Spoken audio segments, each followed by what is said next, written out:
They are possibly the meanest, most annoying people online.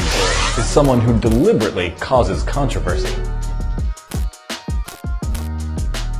These instances are enough to claim that the online space or social media platforms have lately become a negative, rather toxic place with anonymous IDs waiting to rip you apart. Sports in itself is tough enough without people thinking to believe that they hold a right to troll athletes on any given bad day, and this unfortunately goes deeper. About 87% of the female athletes during the Tokyo Olympics faced online abuse. Just a year back from now, the whole of European community switched off their social media due to intense online hate and abuse. Little daughters of high-profile cricketers have received rape threats. And in one of the most recent incidents, Indian badminton player Chirag Shetty opened up about receiving comments like "Go die, I'll kill you," which came after other shuttlers stated something similar. The words they use are horrible. I can't even say those words, it's that bad. And the worst part is, they bring family also into it. Told Sikhi Reddy. You can send a death or a rape threat to anyone. You're so idiot, ugly and dirty to play sport and to live were very few of the words I received, said Christy Gilmore. 4 in 10 men and women in India fall prey to online harassments through various social media platforms. Government data states that online harassment has risen up 5 times post-pandemic. For athletes, there is a sense of helplessness, since they walk the tightrope of remaining accessible to genuine fans, even as gamblers and incensed followers use the same access way to threaten them. While these comments may be removed from social media, the mental effect remains. These worrying trends hold the scary potential of sending athletes down on a spiral of self-doubt and dread.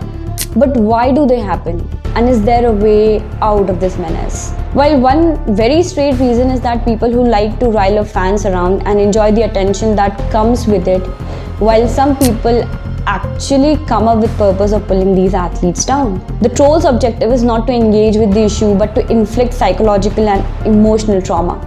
Listen to trolls and for God's sake, don't become one.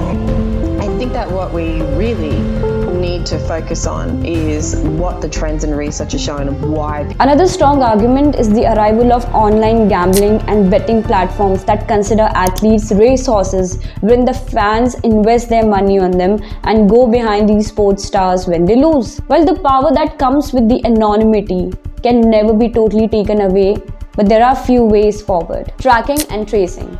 The identification and tracking of the IP address is done by individuals on a regular basis, but it becomes credible and more viable when recognized companies do this on their own.